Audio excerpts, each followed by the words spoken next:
Hey, does data loss prevention seem like it's too big of a task to handle, or the idea of classifying everything in your enterprise seem beyond your scope? Well, I'm going to tell you a little bit about the history of DLP and what you can do today and how you can tackle that big monster. Stay tuned. You're going to hear it right after this message.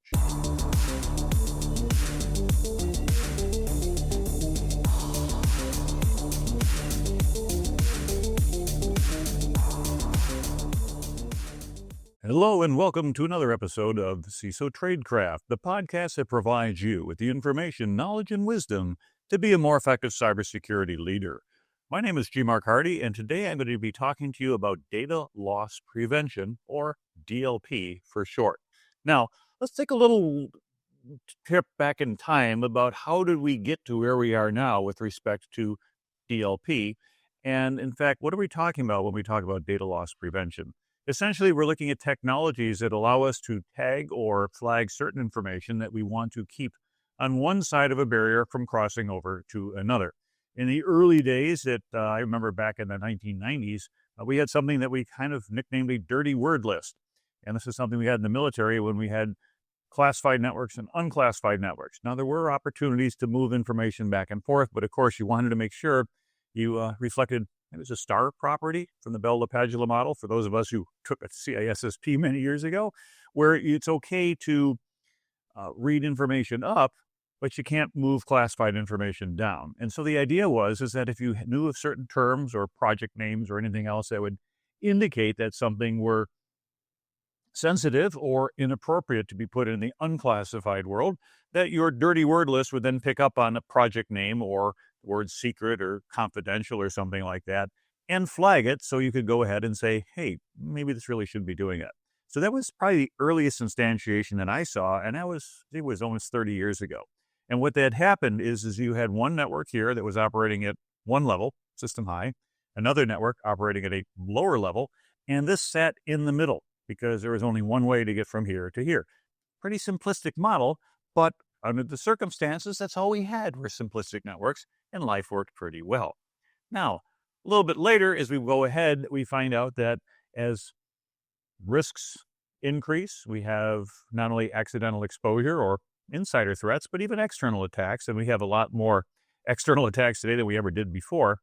But we moved on, let's say, to the early DLP, what we might call simple content filtering. And this is probably from around early 2000s, and include endpoint protection.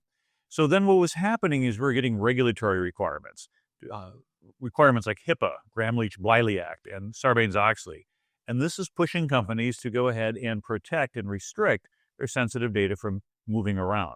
Now, these initial DLP solutions were focused pretty much on content filtering and endpoint-based controls, sort of similar to what I had explained before, but now with a little bit more sophistication.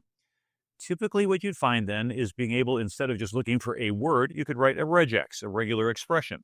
And regex matching allows one to go ahead and look for things such as credit card numbers, 3 digits, a hyphen, social security numbers, 3 digits, a hyphen, 2 digits, a hyphen, 4 more digits. Or credit card numbers, which would be 4 groups of 4, 16 numbers, maybe email addresses, anything that might be considered to be sensitive, PII, PCI, if we're looking at credit card data and things such as that. And so those are the early usage where you'd look to match something in an email or transferred file because you're kind of looking for words or phrases or something that would suggest that it's confidential or proprietary. The difficulty is, though, is you're going to end up with a high false positive rate. Why? Because it has no comprehension whatsoever as to the context. So if I have something where I was saying things such as, instead of classifying a document as confidential, I would say that, last week we held a confidential meeting with our client and it went really well. Well, that would get flagged as a potential false positive, even though you didn't disclose anything that you needed to protect. And so on the keyword matching, came up a little bit short, but it was better than nothing. And on the endpoints, what would happen is you're looking at data movement. So what happens when I stick a USB device in there? Someone's going to exfil data. I can identify that and block USBs from working. Of course, back then we had the old PS2 mice and keyboards, which is a different port. And today, where if you have an external mouse or keyboard, it is pretty much guaranteed to be a USB connection. Well, if you block USB, then you can't operate the keyboard, you can't operate the mouse. That becomes a little bit of a problem. And you had tools like device lock, you could disable that. But The problem with that might be that, well, you disable functionality because if you don't discriminate against a USB data device versus a keyboard or a mouse, and then a little bit later, of course, you have, for those of us who are familiar with it, the concept of a rubber ducky, which was a USB that declared itself to be a keyboard, and then it would allow you to do a keystroke injection. Well, that's a little bit later, but let's not even worry about that. But again, high false positives is a problem due to lack of context. Didn't scale very well when you increase the data volume, because now if you're trying to move things at a much faster speed, your processor might not be able to keep up. And a lot of times you couldn't support complex file formats, or even things like structured data. Or what we used to do is it was looking for your .doc and it would review that, or you say you can't send a .zip. So what do? You rename the file extension. Instead of .zip, it's .zap. And then it goes, oh, that's not interesting. Off you go. And these are almost trivial to go ahead and get around. Now, the next phase, probably, let's do it in little 5-year increments, somewhere around 2005 to 2010. We moved on to advanced content inspection and policy enforcement. So now what's happening is we're in the context of data breaches. Remember the TJX breach that took place back in 2007? There's more regulations coming. And so as a result, we have to up our game to be able to defend against the loss of sensitive information. So some of those technical approaches would include things such as fingerprinting, where you could create a unique hash of a sensitive document, some structured data set, etc., so that any attempt to move that block of data, you get a hash match, you have a signature match, and you say, nope, can't do it, not allowing it. And so now I could use and say, I have this database, it has all my client data. Here are all the files that pertain to customer X. I record those fingerprints, and anytime an attachment, it's pretty trivial and pretty quickly to produce a hash of a document, no matter how big it is, it goes quickly, and say, yep, that's a direct match. Now, of course, you're already thinking, what's going on here? We have to say, well, how do I know that this is sensitive? How do I tell somebody that you need to add this file to the database? I have to have the concept of a classification engine. I want to be able to categorize data. And it could be public data, which is sort of the lowest level. It could be internal. It could be confidential, or it could be highly confidential. That sounds a little bit like Purview's defaults. Well, we're going to get to that in a little bit. And so now what happens is you can add tools like network-based data loss prevention. It's going to monitor the network traffic. Now, this is pre-Snowden, so an awful lot of stuff was going HTTP, or even file transfer protocol, FTP, SMTP, mail going back, and this stuff was all in the clear. And so as a result, it was pretty trivial to go ahead and grab these things, inspect them, and sit in the middle, and tools like a WebSense would go ahead and pioneer this network-based filtering for sensitive content. Now, what about a scanned document?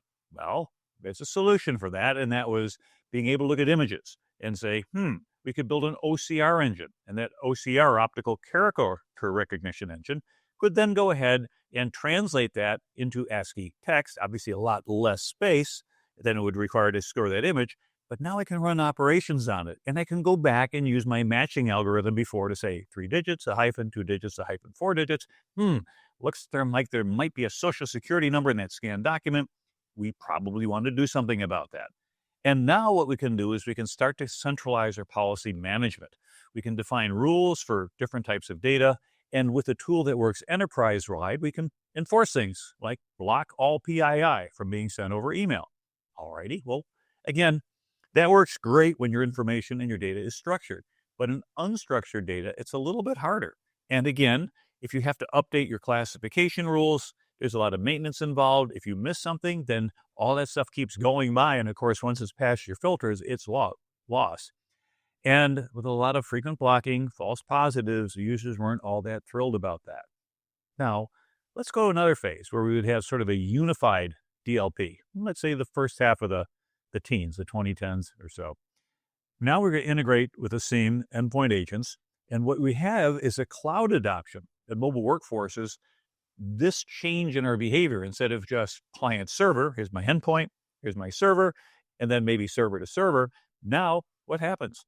I've got mobile workforces. They're all over the place. They're on laptops. They're coming in from a lot of places.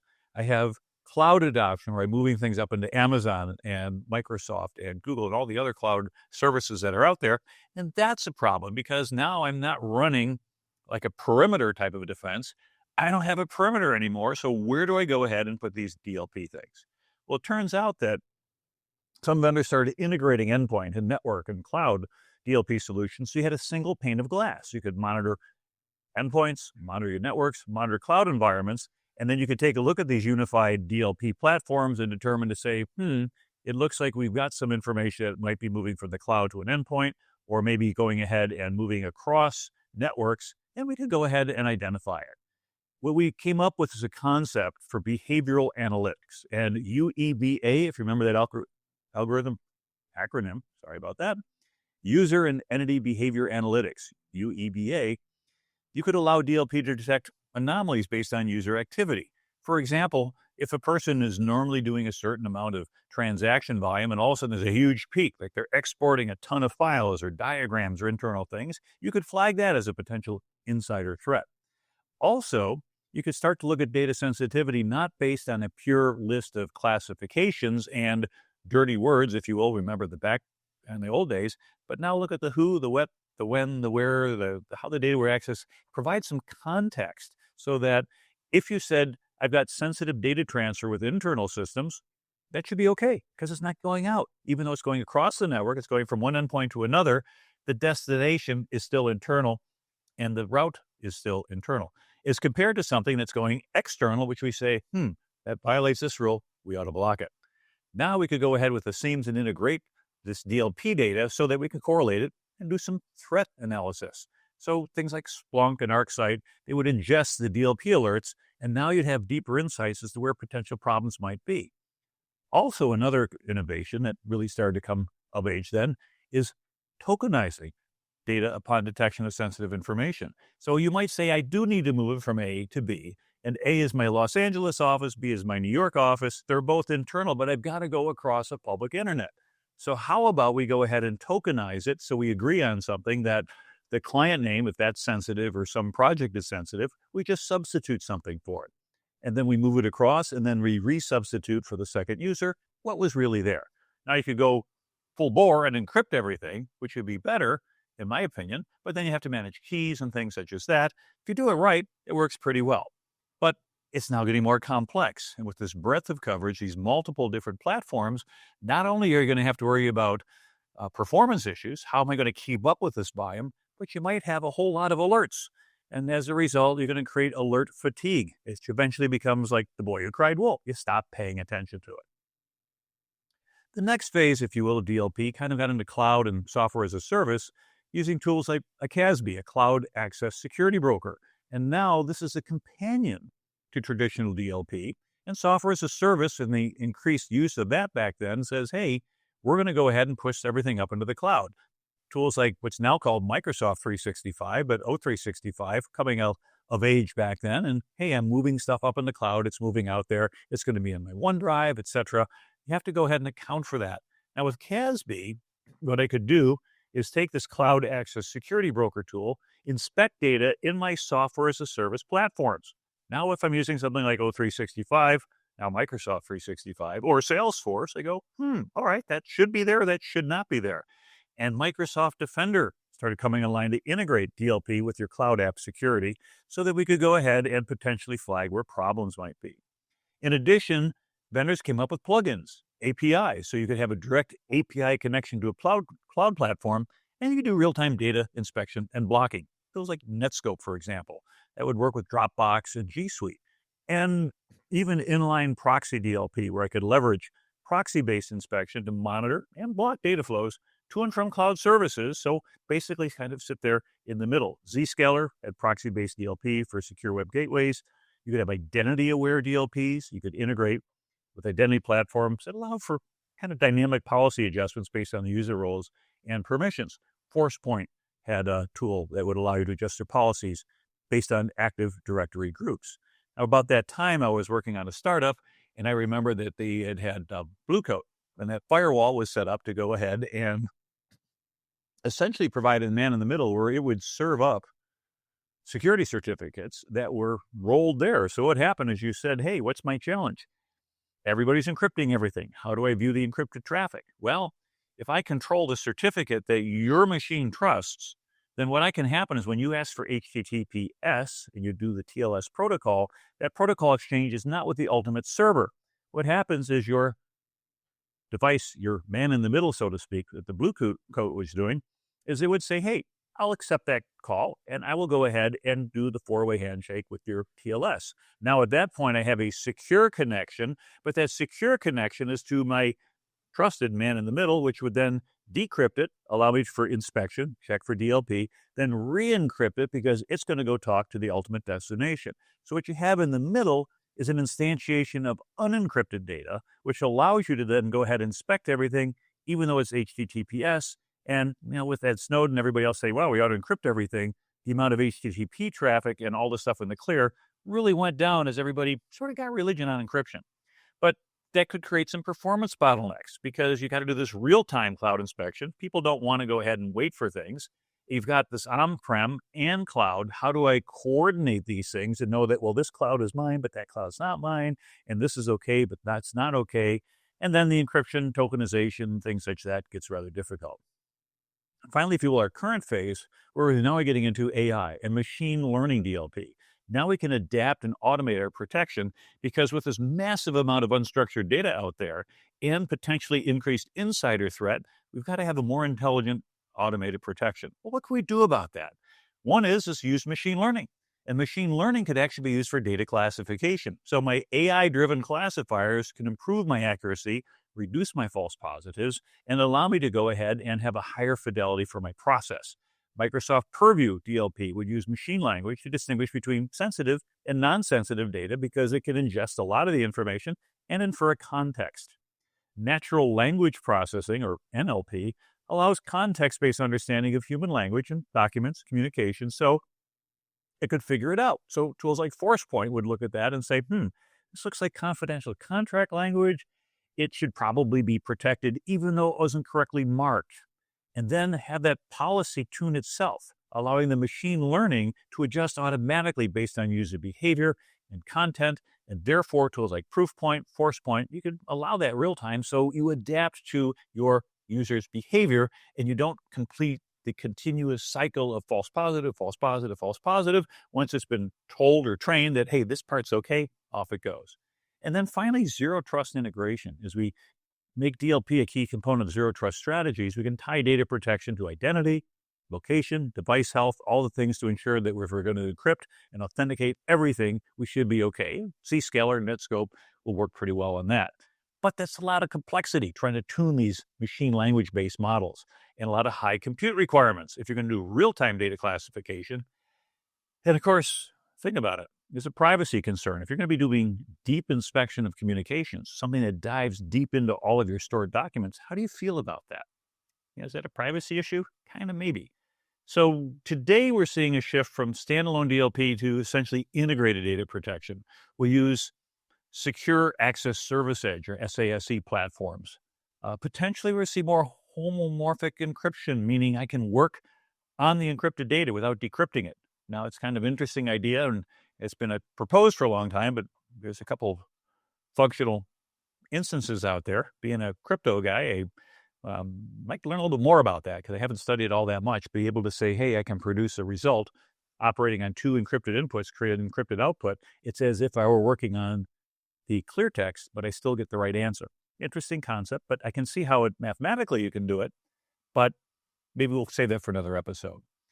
Agentless DLP models. That way you don't have any footprint on your endpoint, and you could go ahead and improve your performance because it's going to go ahead and just kind of look at stuff as it goes by and focus on things like data sovereignty, cross-border data controls. If we have GDPR and other regulatory requirements that put some pressure on us, we're going to find out that that's a bit of an issue. I'm working with a client this week on how do we go ahead and do data classification and use Microsoft Purview. Now, I'm just going to do a quick overview because I'm not going to dive deep into it, but I just want to use this as an example of things you can do currently. And Microsoft Purview, which is plugged into the 365 environment, will give you visibility to all of your data sets, let you manage it across your environment, help you secure your data throughout its life cycle between when it's created, transmitted, modified, archived, and eventually destroyed, and help with risk and regulatory requirements. So one of the first things is if you're going to look at doing DLP, where is my data and what is it? And how do I access it? And so if you have everything in a known location, let's say OneDrive and or SharePoint. But you could also have Box and Dropbox and other services and things like that. You really need to kind of build a data map. And using a tool like Purview, they say we can help you do that. Take this metadata across all these other environments, whether you're hybrid, on-prem, multi-cloud, software as a service, and be able to say, hey, we can see where all this is, and we can ingest all that and create a data map. Okay.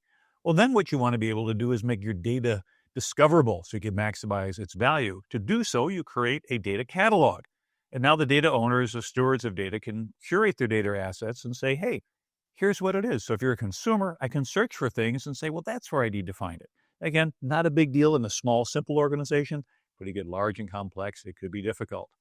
Then we want to have policies for accessing the data, moving it, perhaps even sharing it. And again, data policies that you specify these so you could go ahead and say, I want to create and apply different policies based on who's accessing it. If it's DevOps and you're looking at code, that's probably okay. The data owner, that's probably okay. Somebody over in accounting or somebody that's on the assembly floor probably should not be looking at source code. And so be able to go ahead and limit that. And so to do that, we're going to want to secure our data, and we're going to secure it throughout the life cycle, whether it's on an app, in a cloud, in a device, wherever it happens to be. Key to this, and this is the hard part that I'm facing right now, is discovering and labeling everything. Because I could start labeling all new information tomorrow, but what about terabytes of data that are already there? Do I have to go back there and pick through all these files that I may never ever care to look at again? And so it seemed like a tremendous waste of time. So the idea is having tools that could go ahead, a software development kit where you can place things on there to say, hey, look at all my old client files, and here are the types of things that would be sensitive. Pricing. How do we go ahead and have a proprietary method for doing the engagement? But standard boilerplate stuff that would be in our legal terms and conditions may not be so insensitive. So then go ahead and say, let AI, let your automation, let it go scrounge all through your data so you don't have the tedium of doing that. Then we want to deploy our DLP policies to restrict our data leakage. And now data loss prevention is the capability of Purview that lets you know when things are going out. Now I'm using that right now, and I've got it in a notification mode rather than in actual interdict mode. And I get a lot of false positives, I got to tell you, but most of them are with our chief financial officer. Warning, credit card number going across. Warning, bank account information going across. And I look at the source item and like, yep, well, that's the CFO. Now, yes, I'm going to filter that out at some point, but I want to see everything that it does. So I get a little bit of noise. But as a CISO or the person you designate, you want to understand what this thing is capable and not capable of. It's a little bit easier to take too much information and trim it down with filters than it is to start with not enough and say, how do I get that stuff that I'm missing? And so now what there also is tools available for insider risk management, being able to use machine learning, can look for potential insider risks. So you could say, hey, this just doesn't look like what a normal person ought to be doing. A big challenge that most of us face are compliance. And compliance represents a tax, if you will, a restriction, a constraint on your operations that says you have to manage things in a certain way. Why? Well, because the regulation says we don't want to disclose personal identifiable information, protected health information, payment card information, all these other types of three-letter acronyms beginning with P and ending with I that say that, yeah, this has to be protected because not only do you run the risk of the embarrassment of disclosing something, but you may have financial consequences for violating that as well as the reputational damage that could occur when somebody says, hey, you just had a major data breach and things such as that. So by being able to build in classification and governance at scale and recognize patterns, these are the types of machine learning types of capabilities that you're looking for with your tool. And then ultimately, as I said, you have to keep core business records. When do I dispose of data? Information is not always an asset. It can become a liability. And in a situation where you've kept data far too long, and then something comes along where somebody's doing discovery in a court case and they ask for everything. Well, not only do you have to produce that because it's a court order, but they're going to charge you probably to say, here, we spent hundreds of hours reviewing all the data you sent us and we charge by the hour. Thank you very much. Also, there might be things that took place in the past that could create a potential liability today because let's face it, When somebody goes ahead and goes to court, they don't try to put your best foot forward. They're going to take everything as much as they can, I would argue potentially out of context, to try to use it against you. But if you had an absolutely strict retention policy that said interns, when they leave after 6 months, all the data is gone. Employees, after 2 years, all the data is gone. Executives, 3 years, all the data is gone. Except if you have things like a FINRA requirement or some other regulatory requirement for it. Now you enforce that and you do it over and over again. Now you get served with a subpoena. They said, hey, you had an intern that worked with you 4 years ago, and this person is now facing some harassment suit, and we want everything that person ever said 4 years ago to try to either build a case or defend a case. At which point, you just hold up a copy of your data retention policy. You say, I got logs, but since such and such a date when you approve this policy, we've been deleting things on time, on schedule. There is no business purpose to keep this person's stuff after 6 months. It's now been 3 or 4 years. I cannot give you anything. And that will hold up in court. They say, Judge, they're not giving us anything. Why aren't you giving them anything? Our policy, which we've enforced for years, says we delete everything, and we've been enforcing it. And if you have those logs, they're like, yeah, we got it. Also, make sure that if you do have logs that they're unalterable, that you can go ahead and prove that. Who knows? Maybe stick them on a blockchain. But again, episode for another day.